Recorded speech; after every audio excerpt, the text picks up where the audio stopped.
자, 이제 오늘 공부 마지막으로 세례 요한이 예수님에게 세례를 베풀었어요. 정확하게 말하면 침례죠. 예수님이 물 속에 들어갔다가 물 위로 이제 올라오기 시작했어요. 그럴 때 세 가지 현상이 나타났어요. 첫 번째는 세 가지 현상이 나타났는데 하늘이 열렸다.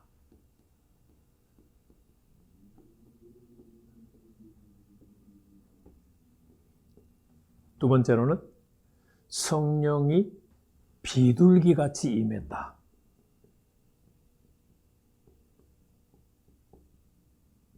성령의 임재가 있었다. 세 번째는 하늘로부터 소리가 들렸다.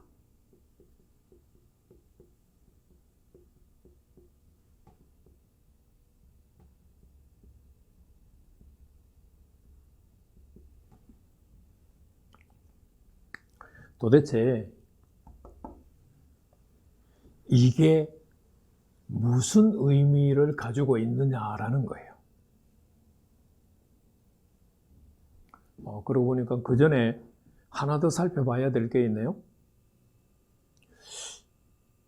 의를 예수님하고 세례 요한이 세례 준다, 못 준다, 줘야 된다, 안 된다, 못 준다. 그 마지막에 나오는 대화가 뭐예요? 의를 이룬다라는 표현이 있죠. 도대체 의를 이룬다라고 하는 이 표현은 어떤 의미일까요?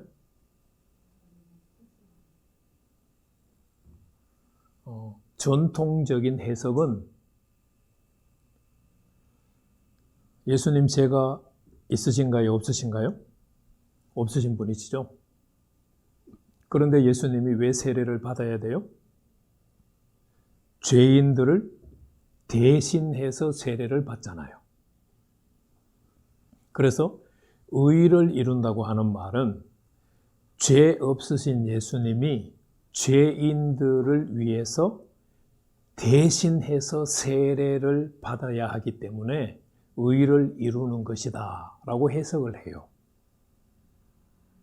근데 전통적인 해석이 틀렸다고 말할 수는 없어요. 그러나 맥락의 관점에서 보면, 다시 말하면 마태복음 3장 1절에서 4장 11절까지는 하나님의 섭리를 강조하고 있다고 말씀드렸잖아요.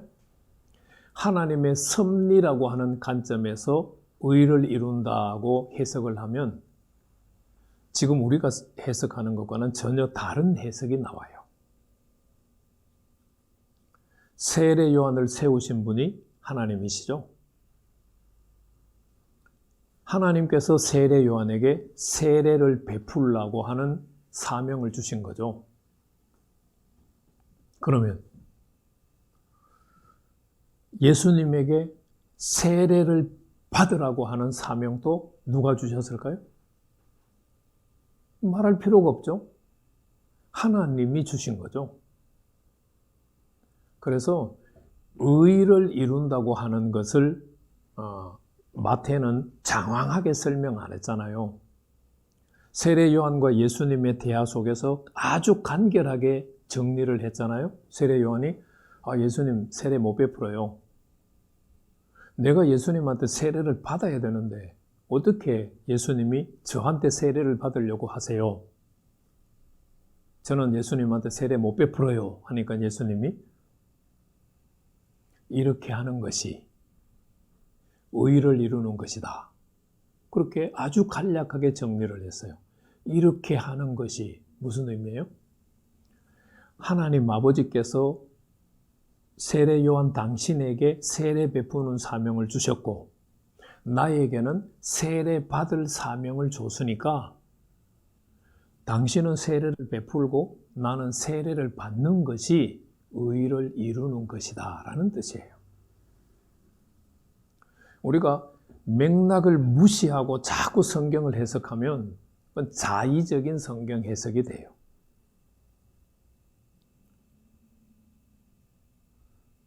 지금 13절에서 17절 안에 예수님이 받는 세례가 죄와 관련이 있나요? 없나요?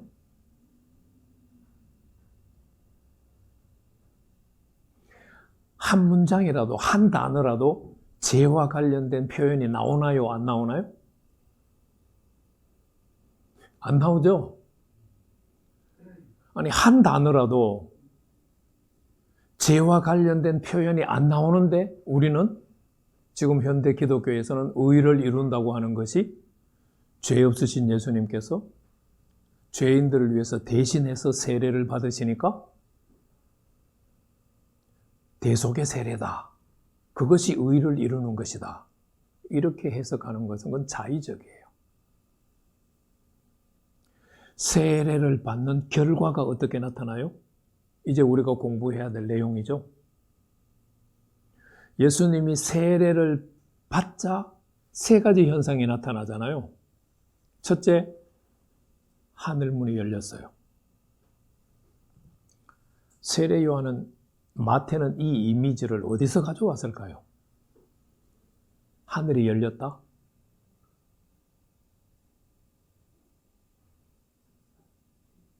구약 성경에서 하늘이 열린 사건이 몇 차례 나오죠? 누가 생각나요? 맨 먼저? 하란 땅으로 도망가던 야곱이 하늘이 열려가지고 사닥다리가 오르락 내려, 사닥다리에 천사들이 오르락 내리락 하는 것을 보는 장면이 나오잖아요. 거기에서는 하늘이 열렸다는 표현은 없지만 결국은 하늘이 열린 것 같은 현상이죠. 직접 하늘이 열렸다고 하는 표현은 어디에 나오나요? 신약성경 말고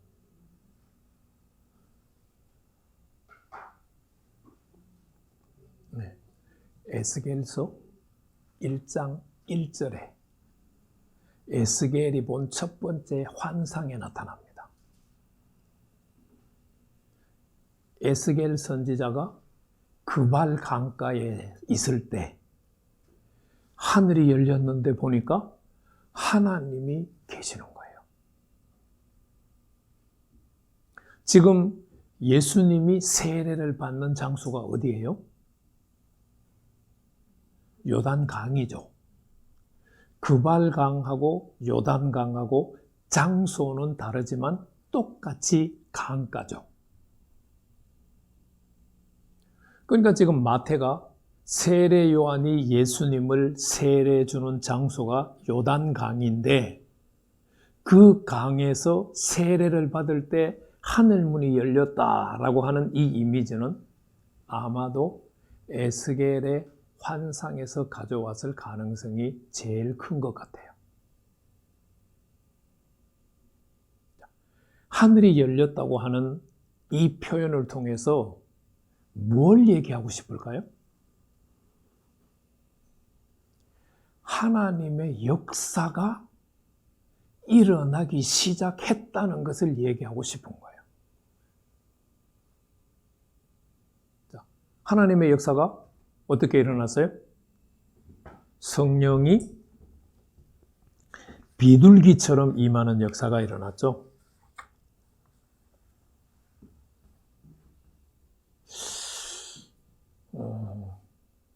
왜 예수님에게 성령이 비둘기같이 임했어야 될까요? 아까 요한 사도는 성령이 임함으로 말미암아서 세례 요한이 예수님이 하나님의 아들인 것을 분별할 수 있었다라고 말했죠. 그런데 요한복음 1장 31절을 보면은 다른 표현이 있어요. 우리는 이제 그 33절에서 34절을 봤었잖아요. 자, 요한복음 1장 기억이 맞는지 모르겠습니다. 31절. 자, 나도 그를 알지 못하였으나 내가 와서 물로 세례를 베푸는 것은 그를 이스라엘의 나타내려 함이라 하니라.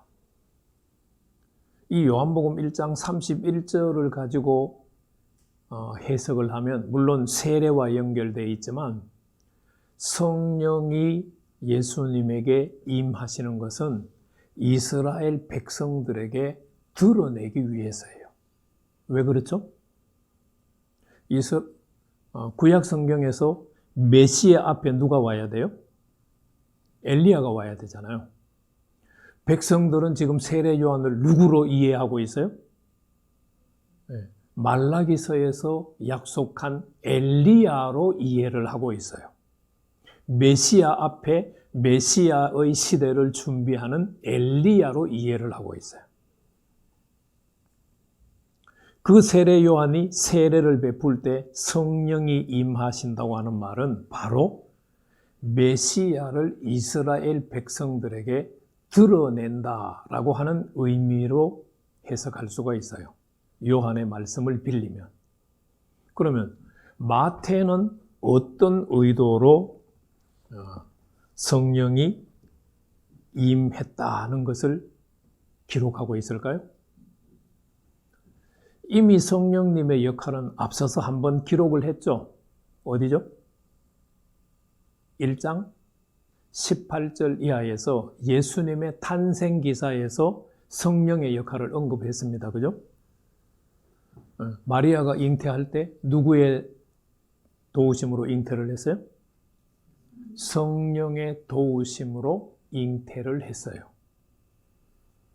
자, 그러면 성령이 예수님에게 비둘기같이 임했다고 하는 말은 1장과 연결시키면 성령님이 예수님을 어떻게 한다는 의미가 될까요?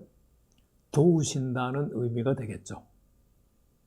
그리고 4장 1절 말씀과 연결시켜서 해석을 하면 역시 성령님이 예수님을 도우시죠.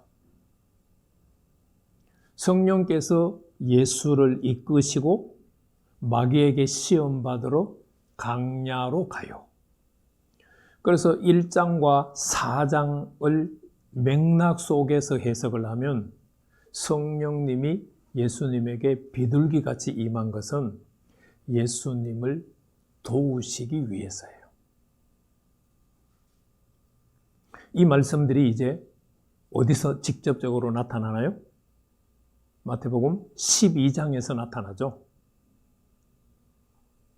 예수님이 한 아버지가 데리고 온 아이를 고쳐줬어요. 그러니까 바리새인들이 예수님을 모함했죠. 바알세부를 힘입어서 귀신의 왕 바알세부를 힘입어서 사역한다고. 그때 예수님께서 뭐라고 말씀하셨어요? 내가 12장 28절이죠. 내가 성령을 힘입어 귀신을 쫓아내는 것이면 하나님의 나라가 너희에게 임했다. 예수님이 사역을 하실 때 성령을 힘입어서 사역하는 것을 우리가 12장에서 직접 볼 수 있어요. 그래서 예수님이 세례를 받을 때 성령이 임하셨다라고 하는 말은 하나님께서 예수님을 공적인 사역자로 세우신다라는 의미예요. 공적인 사역자로 세우면서 사역할 수 있도록 도우신다라고 하는 의미를 가지고 있다고 이제 우리가 해석할 수가 있죠. 자, 이제 마지막으로 성령이 비둘기같이 임하고 난 다음에 하늘로부터 소리가 들려서요. 이는 내 사랑하는 아들이요 내 기뻐하는 자라. 내 사랑하는 아들이다. 뭘 의미하고 있을까요?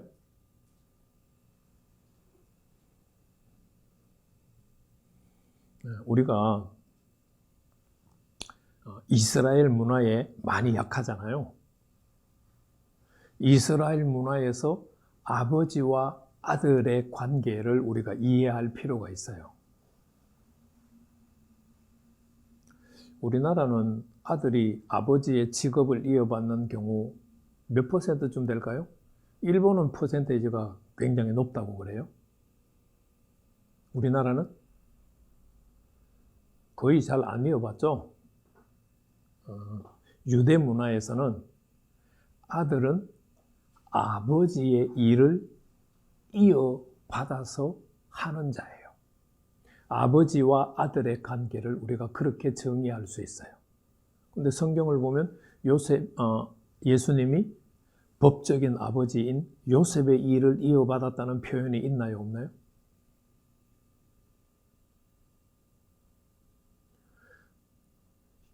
요셉이 목수라고 표현했지 예수님이 목수의 일을 했다는 표현은 없죠. 바로 내 사랑하는 아들이라 라고 하는 표현은 어떤 의미를 가지고 있느냐면요, 예수께서 하나님 아버지의 일을 이어받아서 하신다라는 의미를 가지고 있어요.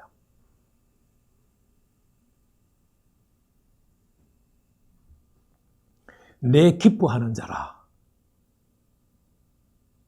이 말씀은 어디에서 온 것 같아요?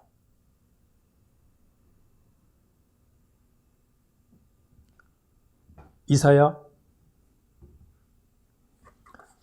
42장에 가면 내가 붙드는 나의 종, 내 마음에 기뻐하는 나의 택한 사람을 보라.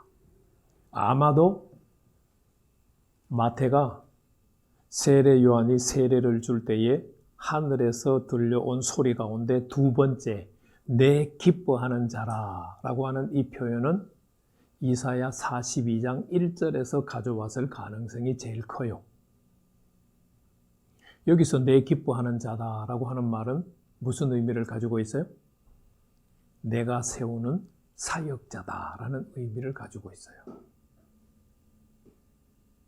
그러니까 내 사랑하는 아들이요 내 기뻐하는 자다라고 하는 말은 하나님 아버지의 일을 이어받아서 행할 하나님이 세운 사역자다라는 의미를 가지고 있어요. 그래서 예수님이 세례를 받는 장면은 죄인들을 대속하기 위해서 대신 세례를 받는다는 뜻이 아니에요.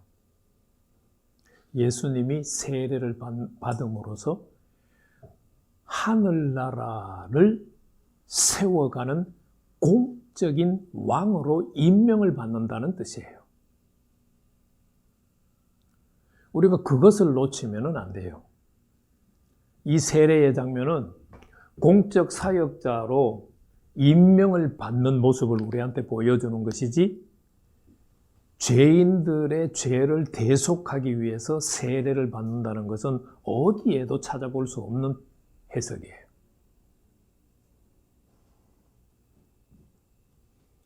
자, 예수님이 이제 공적인 사역자로 임명을 받았어요. 이게 하나님의 섭리예요. 3장 1절이 그때에 라는 말로 시작을 하잖아요. 하나님이 섭리하신 때에, 하나님이 계획하신 때에, 예수님이 자랄 때까지 하나님 아버지가 기다리셨어요. 예수님이 자라자 세례 요한을 세워서 예수님의 앞길을 시작하게 하신 것이 하나님의 섭리예요. 세례 요한에게 세례를 받고 공적인 하늘의 나라의 사역자로 임명하는 것도 하나님의 섭리예요.